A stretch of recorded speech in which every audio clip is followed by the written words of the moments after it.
Gorakhpur times news. मैं भी आप ही की तरह मंच के नीचे था और बहुत शानदार मौका है। आपको लगेगा कि ये सिर्फ एक बैठक है, तो नहीं है। मैं एक मामूली सा पत्रकार हूँ, यूट्यूब चैनल चलाता हूँ। पहले टीवी में नौकरी करता था, नौकरी छोड़ दी क्योंकि इस देश में जो लोग मंच पर हैं उन तमाम महानुभाव सबको मेरे तरफ से जय भीम नमो बुद्धाय। और वो सब लोग बहुत ज्ञानी हैं, अपने जीवन के उन्होंने अनुभव से सीखा है।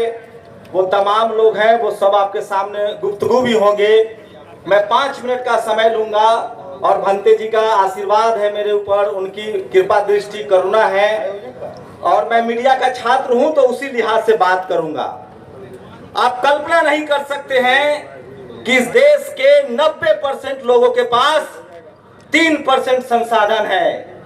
आज के डेट में इस देश का जिसको हम बहुजन समाज कहते हैं, जो किसान जातियां हैं, कुछ लोगों को लगता होगा SC ST OBC हैं, उनके पास जमीनें नहीं हैं, लेकिन जिनके पास थोड़ी बहुत जमीनें हैं उनका भी शोषण होता है और वही मैं आपको बताने की कोशिश करूंगा। अब गांव में जातिवाद खत्म हो गया है। सोचिए, एक कहावत सुनी होगी आप लोगों ने कि भारत सोने की चिड़िया थी। सचमुच भारत सोने की चिड़िया थी, सचमुच भारत विश्व गुरु था और सचमुच भारत में किसी घर में ताले नहीं लगते थे। वो भारत तब था जब भारत बुद्धमय भारत था। तथागत बुद्ध कोई पहले बुद्ध नहीं थे। तथागत बुद्ध को हम भगवान बुद्ध इसलिए कहते हैं कि वो हमारे आपकी तरह के इंसान के तौर पे पैदा हुए और उन्हें दुनिया को ज्ञान दिया, सत्य अहिंसा के मार्ग पर चलने के लिए कहा, इसलिए उनके नाम के साथ हमने भगवान लगाया। लेकिन सबसे पहले 2500 साल पहले इस धरती पर कोई वैज्ञानिक, सोशल साइंटिस्ट, समाज वैज्ञानिक पैदा हुआ तो वो तथागत बुद्ध थे, जिन्होंने कहा कि आपका कल्याण करने कोई नहीं आएगा, आपको अपना कल्याण करने के लिए खुद ही मार्ग बनाना पड़ेगा। मैं रास्ता बता सकता हूं, चलना आपको पड़ेगा।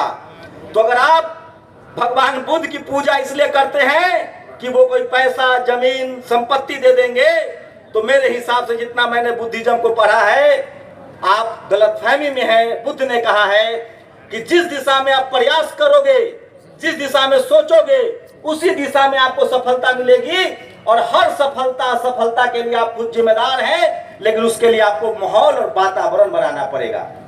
आज न तो हमारे बीच बाबा साहब आएंगे, न तथागत बुद्ध आएंगे, लेकिन उनके विचार हमारे साथ है। और वो विचार क्या है?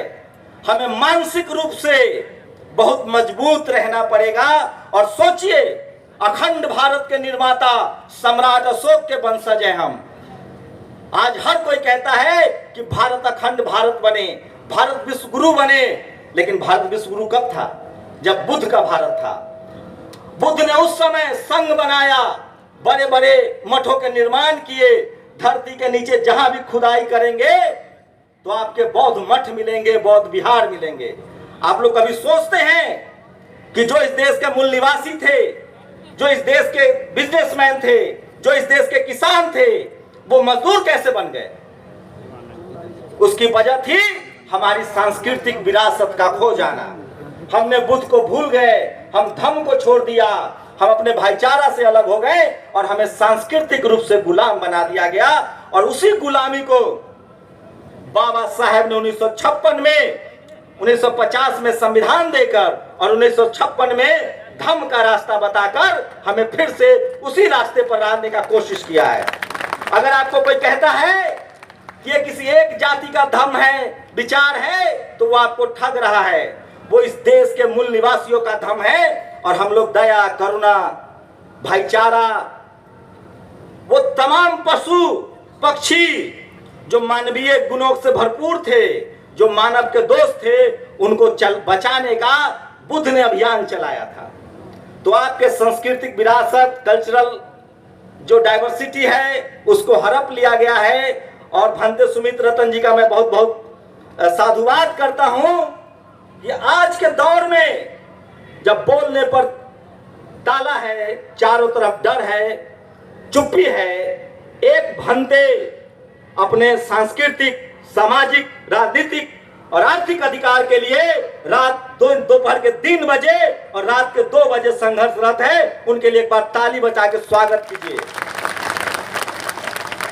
आपको गोरखपुर से सीखना पड़ेगा, इसी गोरखपुर से सीखना पड़ेगा। आपको कहां जाने के लिए कहा जा रहा है और लोग संसद जा रहे हैं। आपकी ताकत संसद में है, संविधान में है, किताबों में है। और भंते सुमित रतन जी जैसे लोग जिस दिन हमारे भंते घरों से निकलकर सांस्कृतिक, राजनीतिक और आर्थिक बदलाव के लिए कोशिश करेंगे, तभी हमारा बदलाव होगा। और एक बात और सुन लीजिए आप लोग, बिना टीवी अखबार के आपके नेता 1-2 बार गलती से सत्ता में आ जाते हैं, सत्ता बनाए नहीं रख सकते हैं। तो ये सांस्कृतिक विरासत, राजनीतिक विरासत और आर्थिक विरासत की लड़ाई है। इसलिए धम्म की तरफ बढ़िए, बुद्ध के विचारों को अपनाइए। और कोई गैर नहीं है, कोई दुश्मन नहीं है, हम सब अहिंसा के मानने वाले लोग हैं, धम्म को मानने वाले लोग हैं, इंसानियत को मानने वाले लोग हैं, पशु पक्षी नदी नाला से प्यार करने वाले लोग हैं। लेकिन हमें दुख तब होता है जब हम लोगों को मजदूर, लाचार और बेबस बना दिया गया है। आज बहुजन समाज का आदमी कलेक्टर हो, मंत्री हो, एसपी हो, डीएम हो, उनसे एक बार पूछिए जाकर। अब जातिवाद गांव में नहीं है, जातिवाद गांव में खत्म हो गया है। किसी मजदूर को नहीं मार सकते हैं, और जो गांव में जातिवाद कर रहा है उसको सजा हो रही है। अब जो जातिवाद है वो media, judiciary, college, university, bureaucracy, business, powers, sports, film, जहां पैसे का स्रोत है वहां जातिवाद है। और अब बहुजन समाज के पढ़े लिखे लोग जातिवाद के शिकार हो रहे हैं। हम जब तक अपने धम्म के रास्ते पर, बाबा साहब ने सारे प्रयोग किए और अंत में उन्होंने अपनी किताब लिखी, बुद्ध एंड धम्मा। क्यों लिखा उन्होंने लास्ट में वो किताब? क्यों 1956 में उनका सबसे बड़ी रैली हुई, धम्म की तरफ चलो। भारत में जब तक हम लोग अपने सांस्कृतिक विरासत की तरफ नहीं लौटेंगे, हमारा राजनीतिक विरासत, सामाजिक विरासत नहीं मिल सकता है, हम आर्थिक रूप से सुदृढ़ नहीं होंगे। और उसका रास्ता है बौद्ध धम्म का रास्ता। ये धम्म है, विचार है। मैं दावे के साथ कह सकता हूं कि इस दुनिया का कोई भी नागरिक धम्म के विचार पर चलेगा वो अमानवीय नहीं हो सकता है, वो क्राइम नहीं कर सकता है, वो सबसे श्रेष्ठ मानव होकर निकलेगा। और मैं दावे के साथ कह सकता हूं कि भारत का कोई नागरिक जो धम्म पर चलेगा वो कभी लाचार, बेबस, गरीब, डरपोक नहीं होगा। नहीं भरोसा है तो आजमा के देख लीजिए, मैं उसका जीता जागता उदाहरण हूं। एक गरीब, लाचार, बेबस किसान के घर पैदा हुआ, मजदूर के घर पैदा हुआ, एजुकेशन ली और जब धम्म के विचारों को समझा तो आपके सामने बोल रहा हूं। इसलिए तथागत बुद्ध और बाबा साहब अम्बेडकर, फूले पेरियार, तमाम महापुरुषों के विचारों को आत्मसात कीजिए, आगे बढ़िए। और कबीर की तरह, इसी बनारस में कबीर थे, कबीर की तरह आंख में आंख डालकर बात करना शुरू कर दीजिए। आपका डर उसी दिन से निकल जाएगा और आप सम्मान की जिंदगी जीने लगेंगे। और वो रास्ता एक ही है, तथागत बुद्ध का रास्ता, धम्म का रास्ता, जो मानव कल्याण का रास्ता बताता है। और उस पर प्राउड कीजिए कि आप सम्राट अशोक के वंशज हैं, आप धम्म के अनुयायी हैं, जो हिंसा, गैर बराबरी, भेदभाव और वैज्ञानिक दृष्टिकोण को अपनाता है और इन तमाम बुराइयों को खत्म करता है। इसलिए धम्म में अगर कोई एक बुराई निकाल दे तो मैं धम्म छोड़ दूंगा। इसलिए मैं कह रहा हूं, हम पूरी दुनिया को रास्ता दिखाने वाले। अंत में जब दुनिया के किसी देश में भारत के राष्ट्रपति, प्रधानमंत्री जाते हैं तो कहते हैं हम बुद्ध की धरती से आए हैं। इसलिए बुद्ध को आत्मसात कीजिए, उनको पढ़िए। उनके पढ़ने से, उनके रास्ते पर चलने से आपकी बीमारी, आपकी गरीबी, आपकी अशिक्षा, आपकी लाचारी, आपकी बेबसी और आपका डर खत्म होगा। क्योंकि बुद्ध वो ताकत है जो अंगुलीमाल को भी धम्म के रास्ते पर ला देता है।